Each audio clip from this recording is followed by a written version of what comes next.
नमस्कार, देश की बात में हाजिर। और इस समय बड़ी खबर दिल्ली से जुड़ी हुई आ रही है। कहा जा रहा है कि मुख्यमंत्री दिल्ली के अरविंद केजरीवाल को सीबीआई ने तलब किया है पूछताछ के लिए। 16 अप्रैल को रविवार का दिन है। सीबीआई मुख्यालय जाकर मुख्यमंत्री को हाजिर होना पड़ेगा और ये शराब घोटाले से उनसे पूछताछ होगी। ये हमारे साथ हमारे सहयोगी मुकेश सिंह सेंगर मौजूद हैं। मुकेश, तो ये अपने आप में बहुत अहम है। क्या क्या आपको कुछ ज्ञात हुआ है, क्या कहा गया है इसमें सीबीआई द्वारा? देखिए, सबसे पहली बात तो यह है कि दिल्ली के मुख्यमंत्री अरविंद केजरीवाल आबकारी पॉलिसी में अभी तक आरोपी नहीं है। ना तो उनका एफआईआर में नाम है और ना ही किसी चार्जशीट में नाम है। चाहे वो चार्जशीट सीबीआई ने पेश की हो या चार्जशीट ईडी ने पेश की हो, कहीं पर भी उनका आरोपी के तौर पर नाम नहीं है। लेकिन जो सीबीआई या ईडी ने कोर्ट में रिमांड कॉपी दी है, आपको माफी रोकना पड़ेगा। माफी चाह रही हूँ, आपको मुकेश रोक रहे हैं। आम आदमी पार्टी की प्रेस कॉन्फ्रेंस हो रही है, कहा जा रहा है वहां चलते हैं। जनता के लिए दिन रात परिश्रम किया, काम किया, देश के लोगों के लिए अपने इनकम टैक्स के कमिश्नर की नौकरी को लात मार के देश और समाज की सेवा करने का संकल्प लेके आगे बढ़े वो अरविंद केजरीवाल है, जिन्होंने 13 दिन का अनशन रख के भ्रष्टाचार के खिलाफ लड़ाई लड़ने का काम किया। तो आपकी इस एक नोटिस से अरविंद केजरीवाल की लड़ाई, भ्रष्टाचार के खिलाफ उनकी मुहिम रुकने वाली नहीं है। आपके दोस्त के साथ मिलकर जो आपने लाखों करोड़ का घोटाला किया है, उस घोटाले की कहानी तो अब पूरे देश को बताना जरूरी है। देश के हर गांव, हर घर, हर मोहल्ले में पहुंचाना जरूरी है। तो मैं सिर्फ यही कहना चाह रहा हूं कि ये जो एक प्रयास किया गया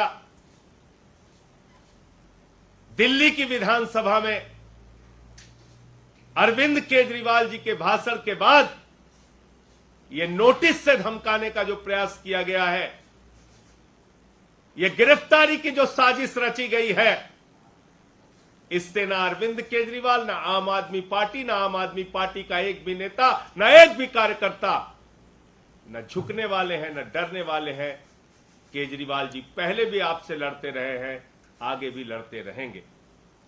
आपके कोई प्रश्न हो आप पूछ सकते हैं। ये तमाम लड़ाइयां, ये संघर्ष, केजरीवाल के ऊपर तो बहुत सारी मुसीबतें आई, समय समय पे आई, बहुत कार्रवाइयां हुई इनके खिलाफ। कभी सीबीआई का छापा दफ्तर पे मार दिया, कभी मंत्रियों को गिरफ्तार किया, कभी विधायकों को गिरफ्तार किया। न दिल्ली की जनता का काम रोका, न भ्रष्टाचार के खिलाफ लड़ाई रोकी, और ये लड़ाई जारी रहे। तो ये संजय सिंह हैं, आम आदमी पार्टी के राज्यसभा के सदस्य हैं, और उनका यही कहना है कि भ्रष्टाचार के खिलाफ जो लड़ाई है आम आदमी पार्टी की, वो जारी रहेगी। और अरविंद केजरीवाल ने कई संकट पहले भी देखे हैं, इस नोटिस से डरने वाले नहीं हैं। लेकिन अपने आप में इस नोटिस से जो राजनीतिक हलकों में भी खलबली मच गई है।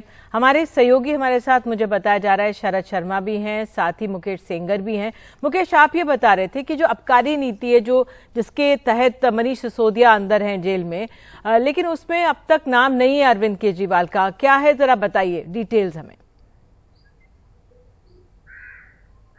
देखिए, बिल्कुल जो सीबीआई ने केस दर्ज किया था, उस केस में कहीं भी दिल्ली के मुख्यमंत्री अरविंद केजरीवाल का नाम नहीं है, बल्कि उसमें जो मुख्य आरोपी थे वो दिल्ली के डिप्टी सीएम मनीष सिसोदिया थे।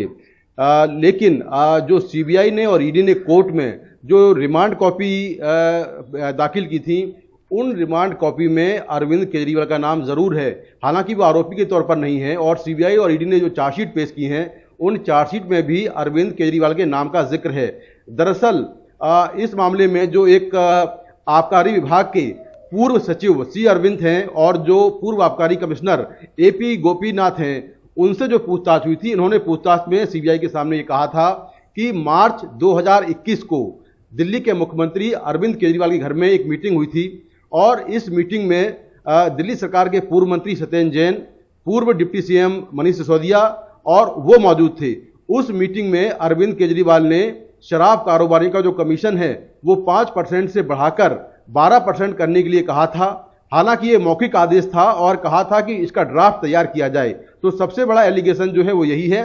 सी अरविंद का जो बयान है वो सीबीआई ने सीआरपीसी 164 के तहत कोर्ट में दर्ज करवा दिया है। इसके अलावा जो ईडी की चार्जशीट है उसमें एक बात और है, उसमें यह है कि दिल्ली के जो शराब कारोबारी समीर महेंद्रू हैं, जो कि इंडो स्पिरिट के मालिक हैं, उन्होंने सीबीआई और ईडी की पूछताछ में यह कहा कि जो आम आदमी पार्टी के नेता और केजरीवाल के सबसे क्लोज जो है विजय नायर, जिनको सीबीआई ने अरेस्ट किया था, उन्होंने अपने मोबाइल के जरिए जो फेस टाइम कॉल किया था, फेस टाइम वीडियो कॉल किया था, और उसमें दिल्ली के सीएम अरविंद केजरीवाल ने समीर महेंद्रू से बात की और ये कहा कि विजय नायर अपना बच्चा है, इसका ख्याल रखें। दरअसल ये पूरी जो आबकारी पॉलिसी थी, इसको पर्दे के पीछे से विजय नायर देख रहे थे, ऐसा सीबीआई का आरोप है, ईडी का भी यही आरोप है। और जो पैसा साउथ की लिकर लॉबी से आया था 100 करोड़ रुपए, वो विजय नायर के पास ही पहुंचा था। फिर ये आरोप ये है कि बाद में फिर वो अरविंद केजरीवाल के जरिए गोवा चुनाव में इस्तेमाल किया गया। तो अभी तक किसी भी एफआईआर में दिल्ली के सीएम आरोपी नहीं है, लेकिन जो चार्जशीट पेश हुई हैं उनमें दिल्ली के डिप्टी सीएम मनीष सिसोदिया को मुख्य साजिशकर्ता, मेन कॉन्स्पिरेटर बताया गया है। लेकिन अरविंद केजरीवाल किसी भी चार्जशीट में आरोपी नहीं है, लेकिन उनका जिक्र जरूर है कहीं कहीं बीच बीच में कि वो मीटिंग में शामिल थे या वो ये दिशा निर्देश दे रहे थे, इस तरह से उनका नाम जरूर शामिल है। तो अब सीबीआई हो सकता है कि उसी मामले में उनसे पूछताछ करने वाली हो, और 16 अप्रैल को सुबह 11 बजे उनको सीबीआई मुख्यालय बुलाया गया है, तो उनको सीबीआई के सामने पेश होना होगा। अब देखना होगा कि 16 अप्रैल को अरविंद केजरीवाल सीबीआई के सामने पेश होते हैं या नहीं होते हैं, और अगर पेश होते हैं तो आगे की जांच फिर सीबीआई किस तरह करती है, पूछताछ के बाद क्या कुछ निकलता है, ये हमें देखना होगा। बिल्कुल, इस तमाम जानकारी के लिए आपका बहुत बहुत धन्यवाद मुकेश। हमारे साथ परिमल हैं जो मुख्यमंत्री के निवास स्थान के बाहर मौजूद हैं। परिमल, वहां पे किस तरह की हलचल, वहां क्या हो रहा है? देखिए, फिलहाल यहाँ पर दिल्ली के मुख्यमंत्री नहीं है मौजूद, ये हमें बताया गया, क्योंकि अंबेडकर जयंती को लेकर कुछ कार्यक्रम में उनको शामिल होना है। लेकिन कुछ वक्त में उम्मीद जताई जरूर जा रही है कि वो यहाँ पर आएंगे। हालांकि कुछ वक्त पहले जो दिल्ली सरकार में मंत्री हैं गोपाल राय, वो भी यहाँ से निकले हैं, लेकिन अंदर में फिलहाल मुख्यमंत्री नहीं है यहाँ पर मौजूद। लेकिन आप देखिए कि इस तरीके से बिल्कुल यहाँ पर कोई चहलकदमी नहीं है, क्योंकि आमतौर पर जब मुख्यमंत्री आवास में मौजूद होते हैं तो मीडिया को एक दूरी बना के रखने के लिए कहा जाता है और दूर खड़ा होने की इजाजत दी जाती है। तो ये जरूर बताया जा रहा है कि कुछ वक्त में जो मुख्यमंत्री वो अपने आवास पे पहुंचेंगे जब कार्यक्रम खत्म होगा। कुछ आज अंबेडकर जयंती को लेकर अलग अलग जगहों पे कार्यक्रम में शामिल होना था, फिलहाल वो वही हैं, तो उन्हीं का इंतजार हो रहा है कि वो फिलहाल आएँ। और हमारे जैसे कुछ मीडिया कर्मी भी यहाँ पर मौजूद हैं, जब से खबर आई है कि उनको रविवार को 11 बजे सीबीआई के सामने पेश होना है, जो उनको नोटिस मिला है, तो उसके मद्देनजर हमारे जैसे कुछ पत्रकार साथी यहाँ पे जरूर मौजूद हैं। लेकिन कुछ वक्त में मुमकिन है कि दिल्ली के मुख्यमंत्री यहाँ पर अपने आवास पे पहुंचे। बिल्कुल परिमल, आपके पास आते रहेंगे। और बीजेपी के नेता हैं हरीश खुराना, आइए सुनते हैं उनका क्या कहना है इस मामले पर। आम आदमी पार्टी ने एक खबर चलाई है कि 16 तारीख को अरविंद केजरीवाल जी को सीबीआई ने सम्मन करके बुलाया है।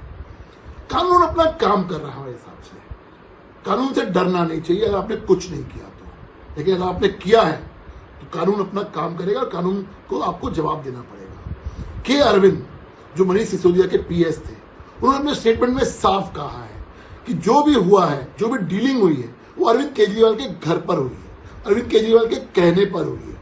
तो इस बात का जवाब तो अरविंद केजरीवाल को देना पड़ेगा। तो इस खबर पर लगातार हमारी नजर बनी रहेगी, जैसे अपडेट होगा आपके पास आएंगे। और अब दृश्य गुवाहाटी से आ रहे हैं। प्रधानमंत्री मोदी गुवाहाटी में मौजूद हैं, बिहू का कार्यक्रम हो रहा है, एक ये विश्व रिकॉर्ड यहाँ पर बनाए जाने की पूरी तैयारी है। यहाँ पे बता दें आपको 11,010 बिहू कलाकार एक साथ बिहू नृत्य करेंगे। रोंगाली बिहू का त्योहार है, नया साल एक तरह से मनाया जाता है, और इस कार्यक्रम में प्रधानमंत्री शिरकत कर रहे हैं। Guinness book of world record में ये कार्यक्रम शामिल किया जाएगा जब ये तमाम जो कलाकार हैं एक साथ नृत्य करेंगे।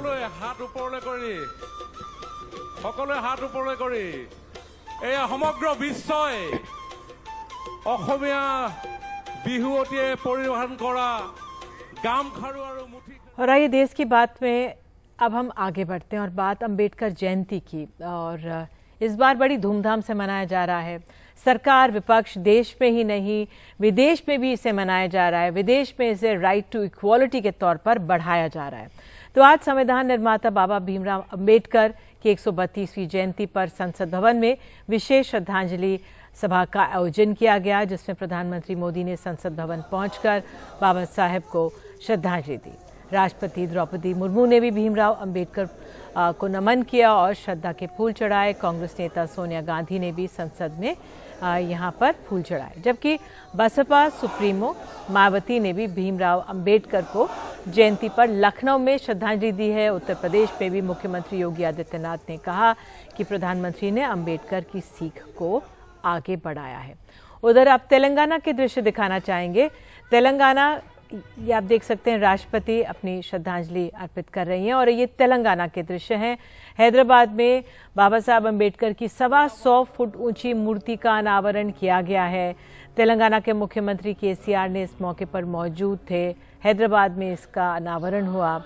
उधर आपको बता दें, उत्तर प्रदेश के समाजवादी पार्टी के नेता अखिलेश यादव अंबेडकर के जन्मस्थान पहुंचे और वंचितों के लिए काम करने की बात कही। तो अंबेडकर की विरासत क्यों महत्वपूर्ण हो गई है? क्या हम शोषित समाज को अधिकार दे पा रहे हैं? सरकारी जो योजनाएं हैं उनका क्या लाभ सिर्फ कुछ को मिल पा रहा है? क्यों इस मामले के कई मामले सामने आते रहते हैं, जब एक वर्ग का दूल्हा घोड़े पर नहीं चल सकता या मंदिर में नहीं जा सकता, या ये सिर्फ ग्रामीण इलाकों में है? इस दिन को राइट टू इक्वालिटी के रूप में मनाना कितना अहम है और आज की युवा पीढ़ी के सामने जो इसको समझे। तो आइए इस पर आगे बढ़ने से पहले हम सीधे पहले सुन लेते हैं कि आज योगी आदित्यनाथ उत्तर प्रदेश के मुख्यमंत्री, उन्होंने क्या कहा और अखिलेश यादव उन्होंने क्या कहा। बाबा साहब भीमराव अंबेडकर स्मारक और सांस्कृतिक केंद्र आज आप बनने की अंतिम चरण में चल रहा है। बहुत शीघ्र एक भव्य स्मारक और सांस्कृतिक केंद्र उत्तर प्रदेश वासियों को उत्तर प्रदेश की राजधानी लखनऊ में बाबा साहब की स्मृतियों को आगे बढ़ाने के लिए प्राप्त होगा।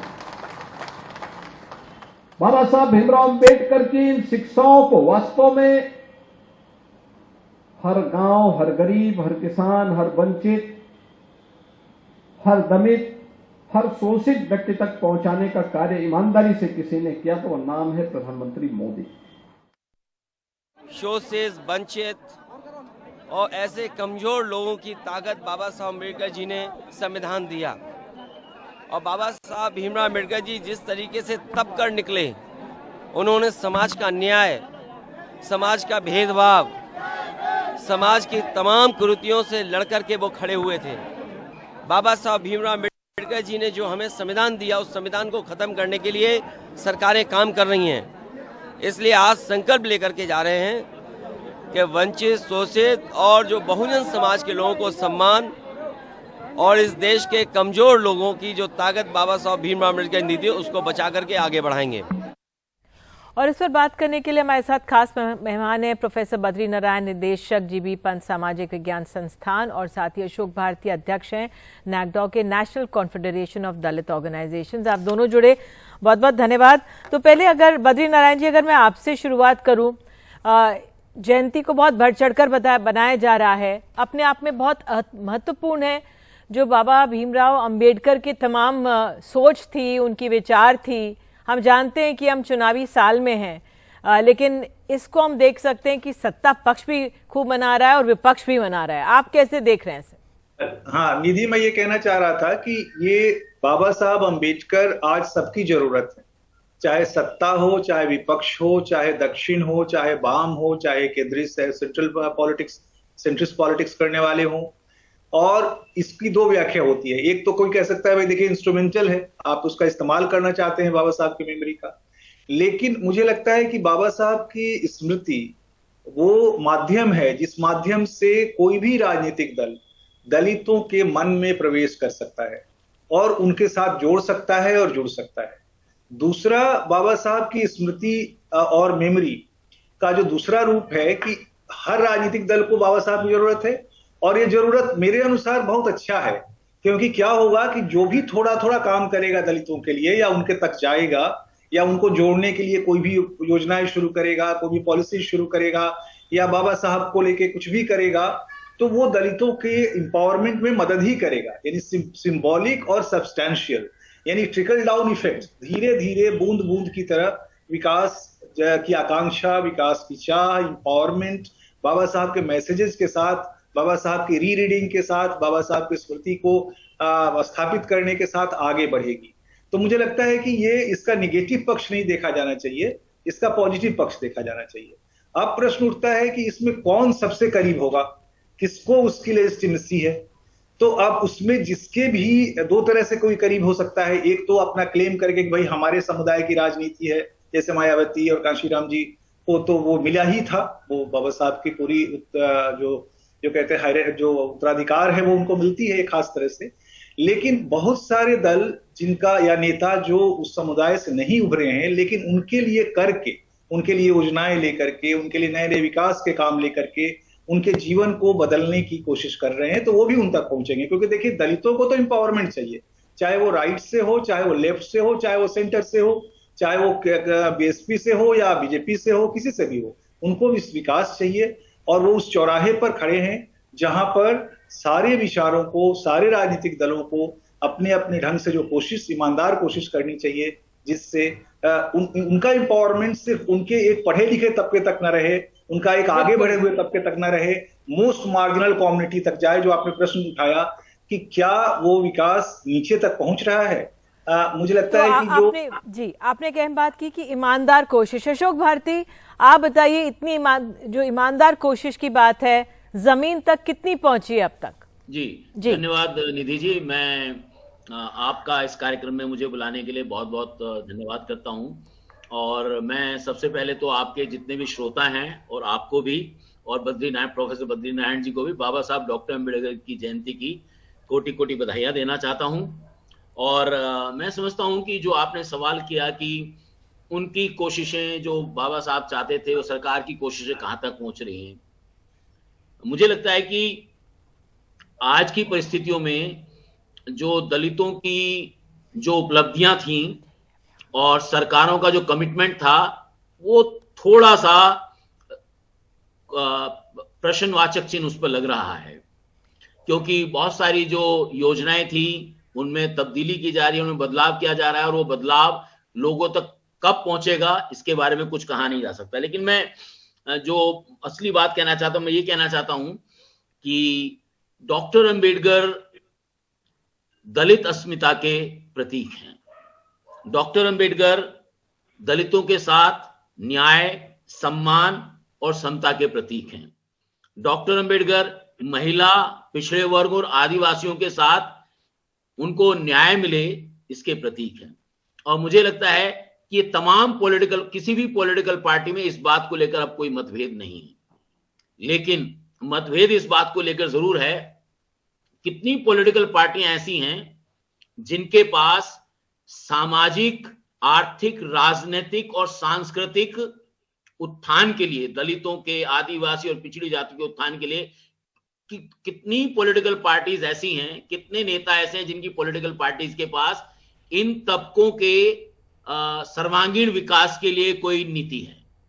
मैं समझता हूं कोई भी पॉलिटिकल पार्टी ऐसी नहीं है जिनके पास दलित, आदिवासी और पिछड़े वर्गों के साथ न्याय, सम्मान और समानता के लिए कोई अपनी पार्टी की नीति हो। सरकारों के पास तो फिर भी थोड़ी बहुत नीति है कि वो दलितों को छात्रवृत्तियां देंगी, दलितों को आरक्षण देंगी।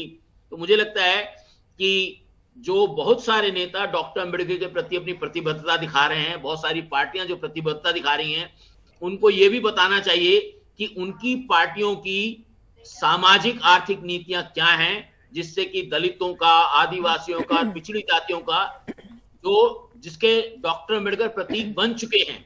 बिल्कुल, आपने अशोक भारती जी बहुत अहम बात कही कि राजनीतिक दलों की अपनी कोई नीति इसमें होनी चाहिए। लेकिन मैं आप दोनों से माफी चाहती हूं, लेकिन आप लोगों ने अपनी बात सामने रखी, पक्ष सामने रखा कि ईमानदारी से हमें इस वर्ग तक तमाम योजनाएं पहुंचानी है और ईमानदारी से काम करना है कि उत्थान हो, इनको इनके अधिकार मिले। सीधे हमें गुवाहाटी जाना होगा। मुख्यमंत्री, आपको बता दें, प्रधानमंत्री मोदी यहाँ पर मौजूद हैं। एक Guinness book of world record बनने वाला है। आइए सुनते हैं। एम्स गुवाहाटी का और 3 नए मेडिकल कॉलेज का उपहार मिला है। आज नॉर्थ ईस्ट की रेल कनेक्टिविटी से उससे जुड़ी हुई कई प्रोजेक्ट की भी शुरुआत हुई है। आज ब्रह्मपुत्र पर कनेक्टिविटी बढ़ाने के लिए एक और ब्रिज पर काम शुरू हुआ है। मिथेनॉल प्लांट बनने से असम अब पड़ोसी देशों को भी मिथेनॉल एक्सपोर्ट कर पाएगा। असमिया कला, संस्कृति, परंपरा के प्रतीक रंग घर के रीडेवलपमेंट और सुंदरीकरण का काम भी आज शुरू हुआ है। संस्कृति और तेज विकास का जो ये उत्सव हम सभी मना रहे हैं, उसके लिए भी आप सबको बहुत बहुत बधाई।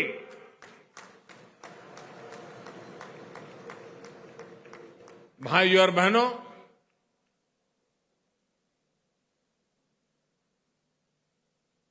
अब थोड़ी देर में ही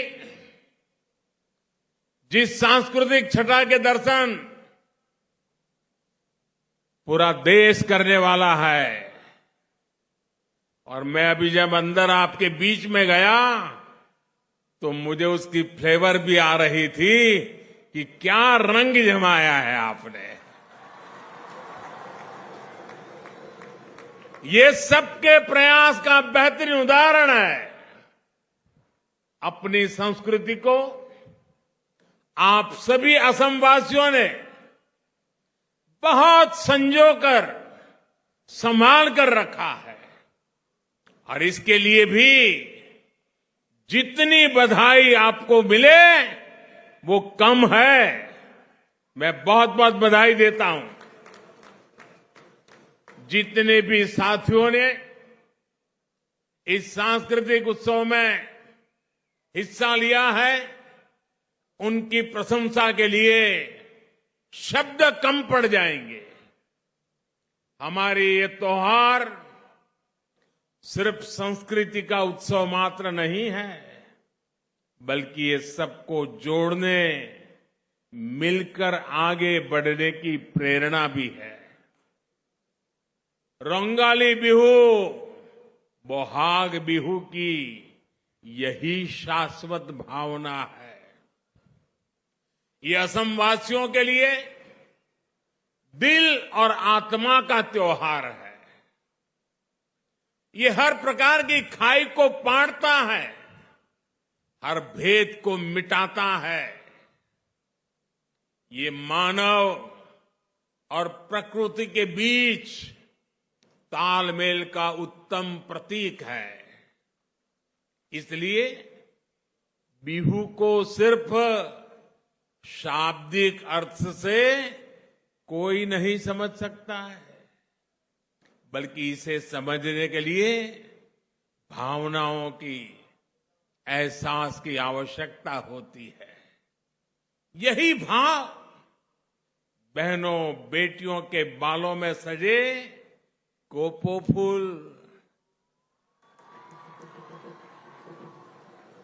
फूल से होता है, मोगा सिल्क, मेखला सदर और रोंगा रिहा से मिलता है। यही एहसास आज घर घर में बनने वाले विशेष व्यंजन एहो एक बिड़खाक, इससे भी होता है। साथियों, भारत की विशेषता ही यही है कि हमारी संस्कृति, हमारी परंपराएं हजारों हजार वर्षों से हर भारतवासी को जोड़ती आई है। हमने मिलकर गुलामी के लंबे कालखंड के हर हमले का सामना किया। हमने मिलकर अपनी संस्कृति और सभ्यता पर कड़े से कड़े प्रहार झेले। सत्ताएं बदली, शासक आए गए, लेकिन भारत अजरा अमर रहा, अटल रहा। हम भारतीयों का मन अपनी मिट्टी से बना है, अपनी संस्कृति से बना है, और यही आज विकसित भारत के निर्माण की मजबूत आधारशिला भी है। साथियों, मुझे इस समय असम के प्रसिद्ध साहित्यकार और फिल्मकार ज्योति प्रसाद आगरवाला जी, उनके द्वारा लिखा एक प्रसिद्ध गीत याद आ रहा है। एक गीत है, बिस्सा बिजोय नौजवान। इस गीत की एक और खासियत है, जब भारत रत्न भूपेन हजारिका जी बहुत छोटे थे, तब उन्होंने इस गीत को गाया था। आज भी ये गीत देश के नौजवानों के लिए, असम के नौजवानों के लिए बहुत बड़ी प्रेरणा है। मैं इस गीत की कुछ पंक्तियां पढ़ूंगा, लेकिन पहले आपसे एक बात जानना चाहता हूं। आप मुझे उच्चारण दोष के लिए माफ तो कर देंगे ना? पक्का करेंगे? मैं गलती करूं तो आप लोग नाराज नहीं होके रहे। वाकई असम के लोगों का हृदय बहुत विशाल है। साथियों, ये गीत है, बिस्सा बिजोय नौजवान, बिस्सा बिजोय नौजवान, होक्ती हाली भारतोर, उलाई आहा, उलाई आहा। होरान तुमी विप्लवर, होमो होमो होमो खोटे, मुक्ति जोजारू होशियार, मृत्यु विजय कोरिबो लागिबो, स्वाधीनता खुली यार। साथियों, असम के आप सभी लोग इसका अर्थ बहुत भली भांति समझते हैं, लेकिन जो लोग देश भर के इस कार्यक्रम को देख रहे हैं, उन्हें भी तो इसका अर्थ बताना जरूरी है कि असम की रगों में, असम के दिल में, असम की युवा पीढ़ी के दिमाग में क्या है। इस गीत में भारत के नौजवानों से आह्वान किया गया है, विश्व विजयी भारत के नौजवान, भारत मां की पुकार को सुनिए। ये गीत युवाओं का आह्वान करता है कि बदलाव का वाहक बनिए। ये गीत भरोसा देता है कि हम मृत्यु पर विजय पाएंगे और स्वाधीनता के द्वार खोलेंगे। साथियों, ये गीत तब लिखा गया था जब आजादी ही सबसे बड़ा सपना था। भारत आज आजाद है और आज विकसित भारत का निर्माण हम सभी का सबसे बड़ा सपना है। हमें देश के लिए जीने का सौभाग्य मिला है। मैं देश के नौजवानों से, असम के नौजवानों से आह्वान करूंगा, मेरे भारत के युवाओं, आप में विश्व विजय करने का सामर्थ्य है।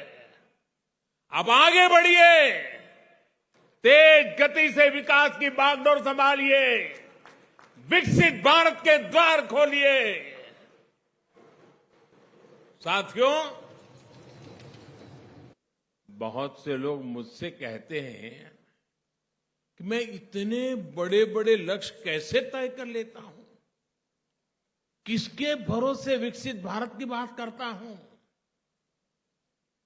जवाब बहुत आसान है। मेरे भीतर से निकली हुई आवाज कहती है, मेरा भरोसा आप लोगों पर है। मेरा भरोसा देश के नौजवानों पर है। मेरा भरोसा 140 करोड़ देशवासियों पर है। हमारी सरकार का प्रयास है कि आपके रास्ते में आने वाली हर अड़चन को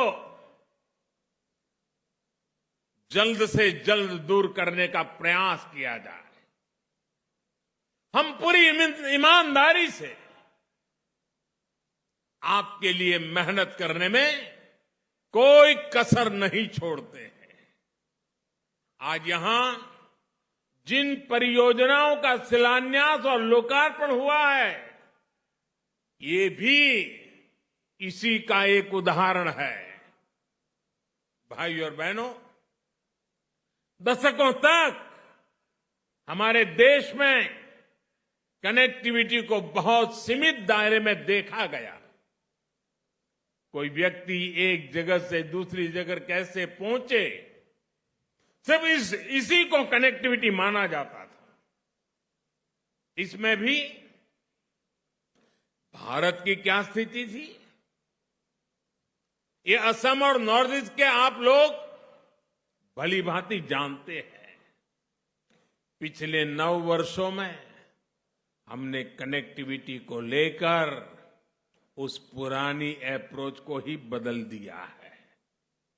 आज हमारे लिए कनेक्टिविटी 4 दिशाओं में एक साथ काम करने वाला महायज्ञ है। आज जिस कनेक्टिविटी पर देश काम कर रहा है, उसके 4 आयाम हैं। Physical connectivity, digital connectivity, social connectivity और कल्चरल कनेक्टिविटी। साथियों, आज यहां इतना शानदार आयोजन हुआ है और इसलिए पहले मैं कल्चरल कनेक्टिविटी की बात करता हूं। बीते वर्षों में भारत में कल्चरल कनेक्टिविटी को लेकर अभूतपूर्व काम हुआ है।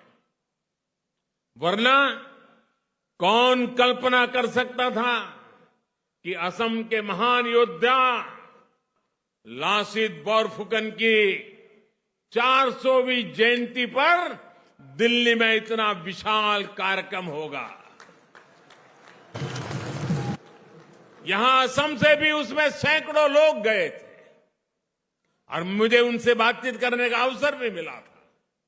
साथियों, वीर लासित बोरफुकन हो या फिर रानी गाइडिनल्यू हो, चाहे काशी तमिल संगमम हो या सौराष्ट्र तमिल संगमम हो, चाहे केदारनाथ हो या कामाख्या हो, चाहे डोसा हो या फिर डोईसिरा हो, आज भारत में हर विचार, हर संस्कृति का एक दूसरे से कनेक्ट बढ़ाया जा रहा है। हिम्मता जी ने अभी गुजरात में माधोपुर मेला होकर भी आए हैं। कृष्ण रुक्मिणी का ये बंधन भी पश्चिमी भारत को नॉर्थ ईस्ट से जोड़ता है।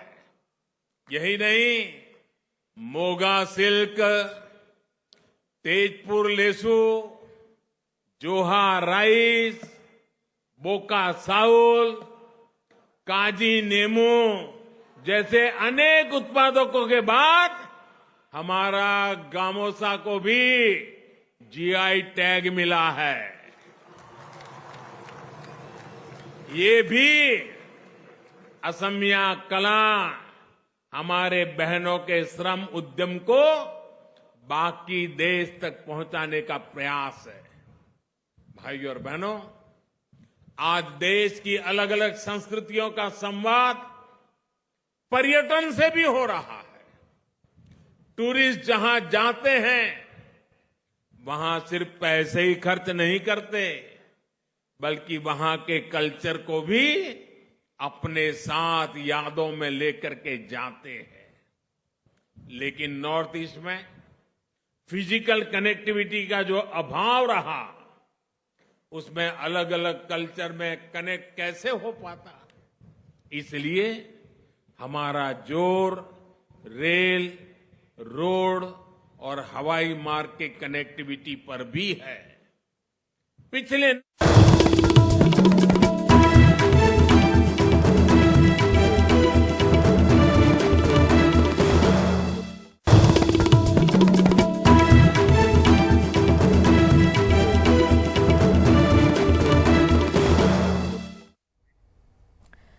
देश की बात में बात कर्नाटक की। विधानसभा चुनाव यहां पे होने वाले हैं। कर्नाटक बीजेपी में बगावत थम नहीं रही है। अब कांग्रेस के साथ आ गए हैं लक्ष्मण साधवी। कर्नाटक के पूर्व उप मुख्यमंत्री रह चुके हैं।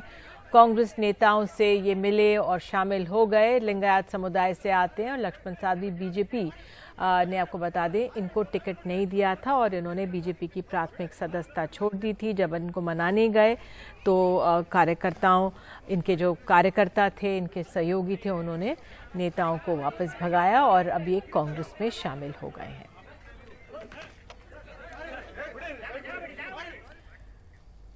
राहुल गांधी सांसद के रूप में मिला अपना मकान खाली उन्होंने किया है। ये मकान दिल्ली की तुगलक लेन में 12 नवंबर का बंगला है। बीते महीने सूरत की एक अदालत ने मानहानि के मामले में 2 साल की सजा सुनाई थी और इसके बाद उनकी जो संसद की सदस्यता थी चली गई थी और लोकसभा का आवास समिति ने उन्हें मकान खाली करने के लिए नोटिस दिया था। अब राहुल गांधी ने मकान खाली वो कर रहे हैं। ये तमाम तस्वीरें आ रही हैं। हालांकि सूरत की अदालत ने से आए फैसले को उन्होंने चुनौती दी है। वैसे इस 1 महीने में कई लोगों ने अपने मकान राहुल गांधी के नाम करने का ऐलान भी किया है। फिलहाल राहुल गांधी अपना मिला बंगला खाली कर रहे हैं।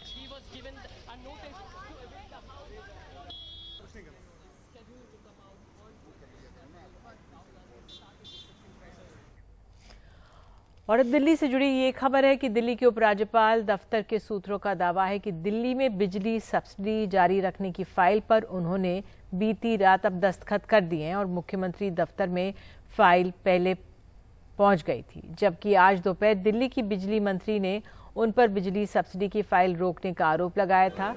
दिल्ली की ऊर्जा मंत्री आतिशी ने अंदेशा जताया था कि कल से दिल्ली के 46 लाख परिवारों को बिजली पर मिलने वाली सब्सिडी बंद हो सकती है। उन्होंने बताया था कि विधानसभा में प्रस्ताव पास होने के बावजूद राज्यपाल ने फाइल रोक रखी है। राज्यपाल दफ्तर ने पहले भी इस खबर का खंडन किया था। इसका जवाब देते हुए उपराज्यपाल दफ्तर ने कहा है कि ऊर्जा मंत्री गुमराह करना बंद करें, निराधार आरोपों से बचें। और आइए सीधे हम आपको गुवाहाटी एक बार लिए चल रहे हैं। हम देख सकते हैं केंद्रीय मंत्री नितिन गडकरी थे और ये बिहू का जो परफॉर्मेंस है, 11,010 कलाकार एक साथ बिहू नृत्य कर रहे हैं। एक Guinness book of world record में ये शामिल किया जाएगा।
तो गुवाहाटी से इन दृश्यों के साथ आज भी इसकी बात में इतना ही। नमस्कार।